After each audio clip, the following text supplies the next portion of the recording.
मालमत्तेचं संरक्षण करतात। ठाणे महानगरपालिका आरक्षक महिला प्लाटून कमांडर आरक्षक मोनाली बारगजे, सुपर न्युमररी शिल्पा राठोड, माधुरी गायकवाड आणि मार्कर अश्विनी होले यांनी ध्वजारोहण करा।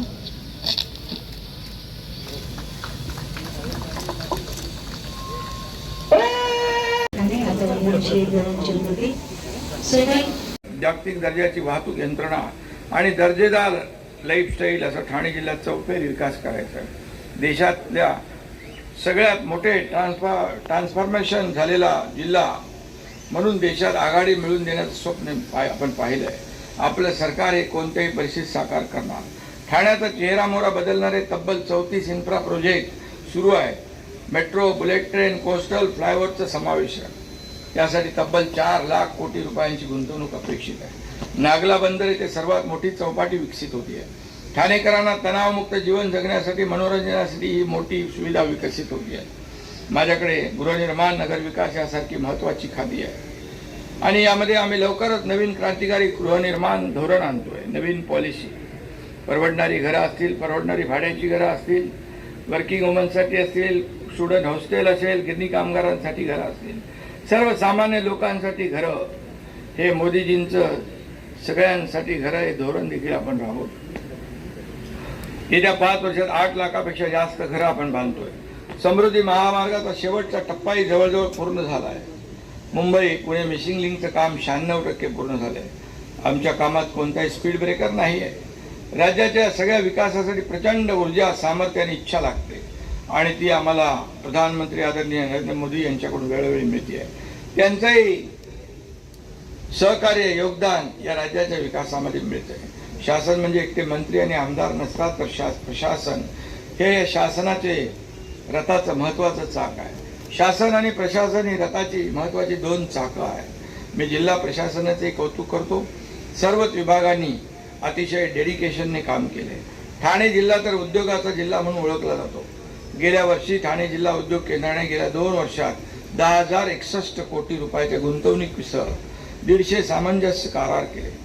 त्यामधून 1 लाख रोजगार उपलब्ध होणार आहे। ठाणे शहराला 32 किलोमीटरचा समुद्र सागरी किनारा लाभला आहे। 11.90 किलोमीटर सागरी किनारा विकासाचं नियोजन आपण करतोय।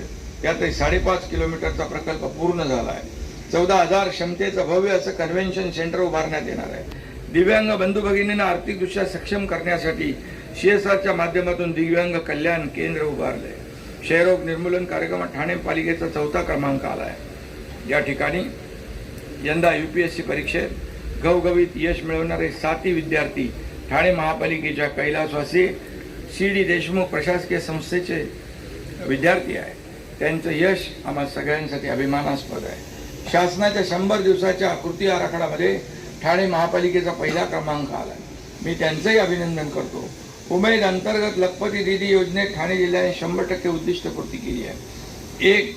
सुमारे 47,000 स्वयंसहायता गटातील महिलांचं वार्षिक उत्पन्न 1 लाख रुपयांहून अधिक झालंय। मोबाईल मेडिकल युनिट कार्यक्रमात ठाण्याला पारितोषिक मिळाले। प्रधानमंत्री जनजाती आदिवासी न्याय महाअभियानमध्ये कुटुंबांना घरकुल देण्यासाठी मिशन मोडवर कामकाज करण्यात आले। स्मार्ट PHC, स्मार्ट स्कूल उभारली जात आहेत, म्हणजे मॉडर्न शाळा। मीरा भाईंदर येथे दिवाणी तर ठाणे जिल्हा सत्र न्यायालयाच्या इमारतीचे लोकार्पण नुकतंच झालंय। ठाणे जिल्ह्याचा पालकमंत्री म्हणून काही आव्हानं सुद्धा मला दिसतात। जिल्ह्यातल्या पाण्याच्या टंचाईचा प्रश्न सोडवण्यासाठी काळू धरणावर आपण काम करतोय आणि त्याचं काम युद्ध पातळीवर आपण सुरू केलेलं आहे। ठाणे जिल्ह्याच्या चौफेर प्रगती आणि सर्वांगीण सामाजिक विकासासाठी आपलं महाराष्ट्र सरकार सदैव कटिबद्ध आहे। आज महाराष्ट्र दिनी पुन्हा एकदा राज्याच्या प्रगतीचा, भरीव विकास आणि कल्याणकारी योजनांचा संकल्प आपण करूया। त्यासाठी कविवर्य सुरेश भट यांच्या 2 ओळी मी या ठिकाणी वाचतो, त्या कायम प्रेरणा देणाऱ्या आहेत। गे मायभू तुझे मी फेडीन पांग सारे, आणि न आरतीला ते सूर्य चंद्र तारे। गे मायभू तुझे मी फेडीन पांग सारे, आणि न आरतीला ते सूर्य चंद्र तारे। धन्यवाद।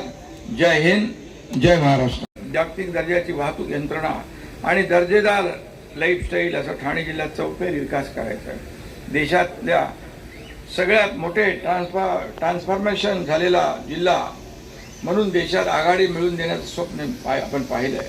आपलं सरकार हे कोणत्याही परिस्थितीत साकार करणार. ठाण्याचा चेहरामोहरा बदलणारे तब्बल 34 इन्फ्रा प्रोजेक्ट सुरू आहे. मेट्रो, बुलेट ट्रेन, कोस्टल फ्लायओव्हरचं समावेश आहे. त्यासाठी तब्बल 4 लाख कोटी रुपयांची गुंतवणूक अपेक्षित आहे. नागला बंदर येथे सर्वात मोठी चौपाटी विकसित होती आहे. ठाणेकरांना तणावमुक्त जीवन जगण्यासाठी, मनोरंजनासाठी ही मोठी सुविधा विकसित होती आहे. माझ्याकडे गृहनिर्माण, नगरविकास यासारखी महत्त्वाची खाती आहे आणि यामध्ये आम्ही लवकरच नवीन क्रांतिकारी गृहनिर्माण धोरण आणतोय. नवीन पॉलिसी, परवडणारी घरं असतील, परवडणारी भाड्याची घरं असतील, वर्किंग वुमनसाठी असतील, स्टुडंट हॉस्टेल असेल, गिरणी कामगारांसाठी घरं असतील, सर्वसामान्य लोकांसाठी घरं, हे मोदीजींचं सगळ्यांसाठी घरं हे धोरण देखील आपण राबवतो. येत्या 5 वर्षात 8 लाखापेक्षा जास्त घरं आपण बांधतोय. समृद्धी महामार्गाचा शेवटचा टप्पाही जवळजवळ पूर्ण झाला आहे. मुंबई पुणे मिसिंग लिंकचं काम 96% पूर्ण झालं आहे. आमच्या कामात कोणताही स्पीड ब्रेकर नाही आहे. राज्याच्या सगळ्या विकासासाठी प्रचंड ऊर्जा, सामर्थ्य आणि इच्छा लागते आणि ती आम्हाला प्रधानमंत्री आदरणीय नरेंद्र मोदी यांच्याकडून वेळोवेळी मिळते आहे. त्यांचंही सहकार्य, योगदान या राज्याच्या विकासामध्ये मिळत आहे. शासन म्हणजे एकटे मंत्री आणि आमदार नसतात, तर प्रशासन हे या शासनाचे रथाचं महत्त्वाचं चाक आहे. शासन आणि प्रशासन ही रथाची महत्त्वाची 2 चाकं आहेत. मी जिल्हा प्रशासनाचे कौतुक करतो. सर्वच विभागांनी अतिशय डेडिकेशनने काम केले. ठाणे जिल्हा तर उद्योगाचा जिल्हा म्हणून ओळखला जातो. गेल्या वर्षी ठाणे जिल्हा उद्योग केंद्राने गेल्या 2 वर्षात 10,061 कोटी रुपयाच्या गुंतवणुकीसह 150 सामंजस्य करार केले. त्यामधून 1 लाख रोजगार उपलब्ध होणार आहे. ठाणे शहराला 32 किलोमीटरचा समुद्र सागरी किनारा लाभला आहे. 11.90 किलोमीटर सागरी किनारा विकासाचं नियोजन आपण करतोय. त्यातही 5.5 किलोमीटरचा प्रकल्प पूर्ण झाला आहे. 14,000 क्षमतेचं भव्य असं कन्व्हेन्शन सेंटर उभारण्यात येणार आहे. दिव्यांग बंधू भगिनींना आर्थिकदृष्ट्या सक्षम करण्यासाठी CSRच्या माध्यमातून दिव्यांग कल्याण केंद्र उभारले. क्षयरोग निर्मूलन कार्यक्रमात ठाणे पालिकेचा 4था क्रमांक आला आहे. या ठिकाणी यंदा UPSC परीक्षेत घवघवीत यश मिळवणारे 7 विद्यार्थी ठाणे महापालिकेच्या कैलासवासी CD देशमुख प्रशासकीय संस्थेचे विद्यार्थी आहेत. त्यांचं यश आम्हा सगळ्यांसाठी अभिमानास्पद आहे. शासनाच्या 100 दिवसाच्या कृती आराखड्यामध्ये ठाणे महापालिकेचा 1ला क्रमांक आला.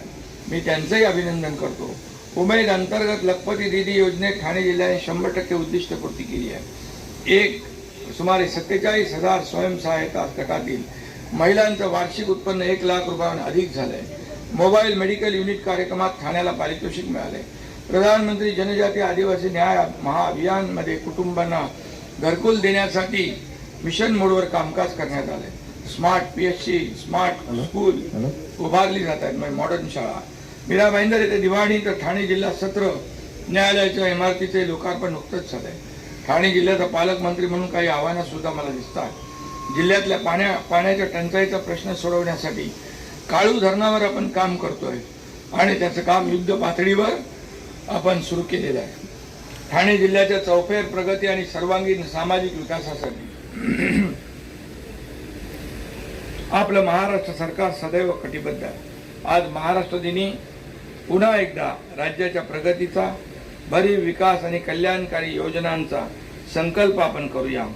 त्यासाठी कविवारी सुरेश भट यांच्या 2 ओळी मी या ठिकाणी वाचतो, त्या कायम प्रेरणा देणाऱ्या आहेत. गे मायभू तुझे मी फेडीन पांग सारे, आणि न आरतीला ते सूर्य चंद्र तारे. गे मायभू तुझे मी फेडीन पांग सारे, आणि न आरतीला ते सूर्य चंद्र तारे. धन्यवाद. जय हिंद, जय महाराष्ट्र. ठाणेकरांना, महाराष्ट्रातल्या तमाम जनतेला 1 मे महाराष्ट्र दिनाच्या खूप खूप शुभेच्छा आणि काम